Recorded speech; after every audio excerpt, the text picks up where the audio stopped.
കുറേ പേര് മെസ്സേജിലൂടെ അതേപോലെ തന്നെ കമൻറ്റിലൂടെയൊക്കെ ചോദിക്കുന്ന ഒരു കാര്യമാണ് കണ്ടക്ടർ ലൈസൻസ് എങ്ങനെ എടുക്കുക എന്നുള്ളത്. അതിനായിട്ട് നമ്മൾ ആദ്യം ചെയ്യേണ്ടത് ഒരു ഓട്ടോ കൺസൾട്ടൻറ്റിനെ അല്ലെങ്കിൽ ഒരു ഡ്രൈവിംഗ് സ്കൂളിനെ സമീപിക്കുക എന്നുള്ളതാണ്.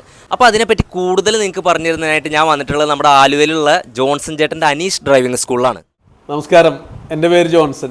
ഞാൻ ആലുവയിൽ 1993 മുതൽ അനീഷ് ഡ്രൈവിംഗ് സ്കൂൾ എന്ന സ്ഥാപനം നടത്തുന്ന ആളാണ്. അന്ന് മുതൽ ഡ്രൈവിംഗ് ലൈസൻസ് സംബന്ധമായിട്ടുള്ള RC ബുക്ക് സംബന്ധമായിട്ടുള്ള എല്ലാ വർക്കുകളും നമ്മൾ ചെയ്യുന്നുണ്ട്. ഇപ്പോൾ ഈ കണ്ടക്ടർ ലൈസൻസിൻ്റെ കൂടുതൽ ആളുകൾ എൻക്വയറി ആയിട്ട് വന്നപ്പോൾ ഈ കണ്ടക്ടർ ലൈസൻസിന് വേണ്ട കാര്യങ്ങൾ എന്തൊക്കെയാണ്, അതെങ്ങനെ ചെയ്യാൻ പറ്റും, എങ്ങനെ കണ്ടക്ടർ ലൈസൻസ് കിട്ടും എന്നതിനെക്കുറിച്ച് കാര്യങ്ങൾ പറയാമെന്ന് ഓർത്താണ് ഞാൻ ഈ വീഡിയോയിൽ വന്നിരിക്കുന്നത്. എൻ്റെ അടുത്തൊരു കണ്ടക്ടർ ലൈസൻസിൻ്റെ ആവശ്യകതയുമായിട്ട് അല്ലെങ്കിൽ കണ്ടക്ടർ ലൈസൻസ് എടുക്കാൻ വേണ്ടി ഒരാൾ വന്നാൽ എന്തൊക്കെ സാധനങ്ങൾ വേണമെന്നുള്ളത് നമ്മൾ പറഞ്ഞു കൊടുക്കണമല്ലോ. അതിൽ പെട്ടത് ആദ്യം തന്നെ പാസ്പോർട്ട് സൈസ് 2 ഫോട്ടോ പുതിയത് 6 മാസത്തിനുള്ളിൽ പഴക്കമുള്ളതായിരിക്കണം. അതിന് മുകളിലേക്ക് പഴക്കം വരാൻ പാടില്ല. അത് 2 വേണം. 10ാം ക്ലാസ്സാണ് മിനിമം യോഗ്യത പറയുന്നത്. 10ാം ക്ലാസ് റെഗുലറായിട്ട് പഠിച്ച ആളാണെങ്കിൽ തോറ്റാലും നമുക്ക് കണ്ടക്ടർ ലൈസൻസിന് അപേക്ഷിക്കാം. അത് പാസ്സാവണം നിർബന്ധമില്ല. പക്ഷേ ഈക്വലൻ്റ് ആണെങ്കിൽ അത് പാസ്സാവണം, അത് നിർബന്ധമാണ്. നമ്മൾ അപ്ലൈ ചെയ്യുമ്പോൾ ഇതിന് ആദ്യം ആപ്ലിക്കേഷൻ ഫോം എന്ന് പറഞ്ഞത് CLA കണ്ടക്ടർ ലൈസൻസ് ആപ്ലിക്കേഷൻ എന്ന് പറഞ്ഞ ഫോമാണ്.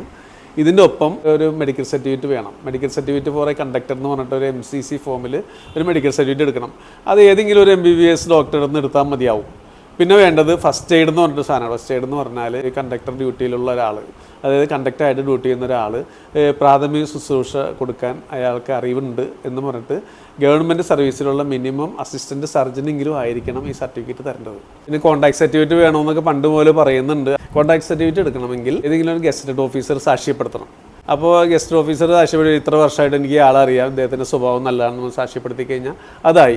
അപ്പോൾ അപ്ലൈ ചെയ്യുമ്പോൾ CLA form 2 photo, MCC form, first aid, contact, പിന്നെ SLCയുടെയും അതേപോലത്തെ അനുബന്ധ ഡേറ്റ് ഓഫ് ബർത്തും അഡ്രസ്സും തെളിയിക്കുന്ന രേഖകളുടെ പ്രൂഫ് കൂടി അതിൻ്റെ കൂടെ വെക്കണം. നമ്മൾ ആപ്ലിക്കേഷൻ വെച്ച് നമ്മൾ ടെസ്റ്റ് ഓർഡർ ആക്കണം. ടെസ്റ്റ് ഓർഡർ ആക്കാന്ന് പറഞ്ഞാൽ അത് ഒരു ദിവസം തന്നെ ചെയ്യാവുന്നുള്ളൂ.